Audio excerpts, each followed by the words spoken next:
I, Donald John Trump, do solemnly swear. Preserve, protect, and defend. In 2024, Donald Trump returned to power.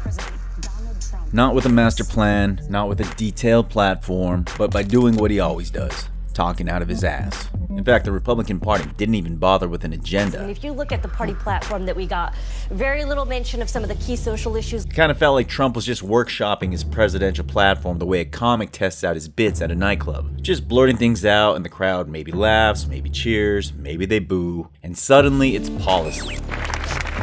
So when Trump joked, What I'd like to see Canada become our 51st state. people obviously laughed. I just think it's funny when, They rolled their eyes, they had a good chuckle. It's another confifi. Oh no, it's a joke. It would never happen. It cannot happen. But here's the thing about Trump's dumb ideas.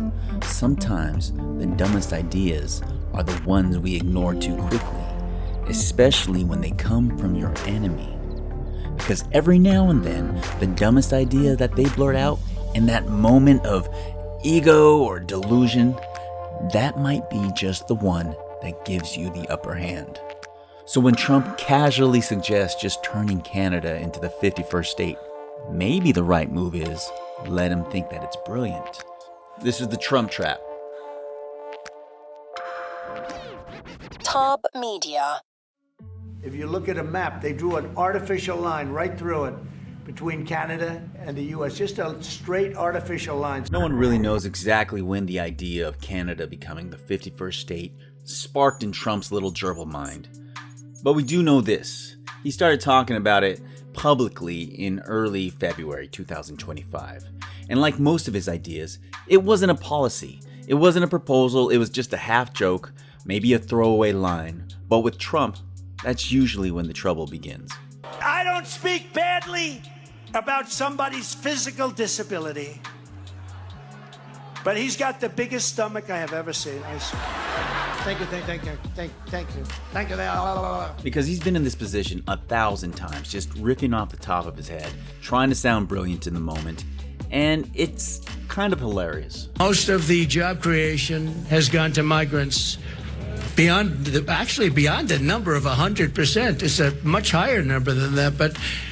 Because in Trump world, the dumber the idea, the more likely it's gonna gain traction. So when he made these comments about Canada, predictably, the Canadian government immediately rejected the idea. Trudeau and his cabinet members laughed it off. Well, we're not American. Canadian media shredded it. Citizens called it offensive, absurd, impossible. The Americans need to figure out their government because they're a fascist government that's trying to come take us over. And honestly, fair enough. On the surface, it sounded ridiculous. But as the Stoics once said, the obstacle is the way. Sometimes the path forward isn't around the obstacle, it's through it. This is where political jiu-jitsu comes in, using Trump's momentum against him. Sure, let him charge forward, smile, nod, then flip him on the mat. Trump's ego is too big to see a trap. Especially one as big as Canada becoming the next state. He would see his legacy. Trump, the president who united North America. He'd pitch it, he'd sell it, he'd demand it. And the rest of the Republican Party? They would fall in line, as usual. Meanwhile, Canada coordinates in secret with blue state governors and progressive lawmakers, and they prepare a little proposal, one that sets a historic trap. Look at the country now. A solid wall of red, right down the center. But drop Canada into the mix, and that red wall, it starts to break down. The map shrinks, the strongholds soften, the tides shift. But that's just the map. What about the math? Let's talk real numbers, real seats, and real power. Let's be clear about what we're talking about here.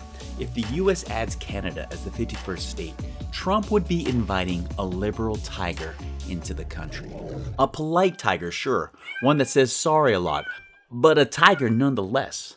And under his plan, that tiger would have just as much say-so as every other American. One vote, one voice, one seat at the table. 41 million of them, actually. That's how many people Canada would be bringing in. And that's just big. That's more people than the entire state of California big. which translates roughly to 54 new representatives marching straight in from maple syrup land to take over the House of Representatives, and bumping its totals from 435 to 489 seats, with most of those new voices likely singing the liberal tune. And of course, in the Senate we go from 100 to 102. That's a polite but firm A from two very blue-leaning senators. But here's where it gets juicy. Let's talk about America's Achilles heel, the Electoral College. 270 electoral votes. Adding Canada's population would mean 56 electoral votes. That's slightly bigger than California. Definitely bigger than Texas. And that's going to tip the scales. Suddenly, we're no longer dealing with neck-and-neck presidential races where one side wins by a few thousand votes over here while still losing the popular vote. No, this time, the margins wouldn't even be close. The right wouldn't even be outvoted. They'd be dwarfed. It would be a liberal's wet dream. And that's when it's time to pull out the liberal wish list, the stuff that's been sitting in Senate purgatory for decades. Democrats could finally pass accountability measures, reinstate ethic codes, maybe even pass laws that make Trump or anyone like him ineligible to hold office again. That's not revenge, that's just self-defense. And then the next step? Oh, it gets better, baby. Statehood for our brothers and sisters in DC and Puerto Rico. They've been ignored for decades, but with Canada tipping the scales, liberals could push it through instantly. That's 4 more blue senators just like that. And then there's the Supreme Court. With enough seats in Congress and a Democratic president in power, liberals could finally expand the courts, balance it, unpack it, repair it. And then we move on to the policies. Universal healthcare? Canada already had it. They would want it again. There's no version of Canada just joining the US where they say, cool, let's go private now. No, that's coming with them. Same with climate action. They'll expect it. Nay, they will demand it. And with new liberal majorities, they could easily pass it. Gun control, voting rights, minimum wage, clean energy, tax policy. That's all changing, baby. The list doesn't end. And it wouldn't just change the laws here at home. It would change our posture to the world. No more cozying up to dictators. No more awkward handshakes with strong men who hate democracy. Because with Canada and the United States, foreign policy shifts too. Back towards diplomacy, climate cooperations, actual leadership on the world stage. It wouldn't just be a different America, it would be a different role for America. So where would this lead Republicans?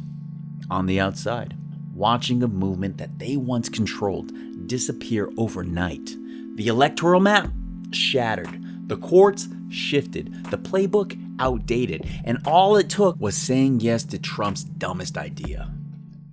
And what does Canada get out of this? So if this plan flips, the United States government hands the power to the left supermajority and reshapes the country. Well, overnight, Canada would become the most powerful country on earth.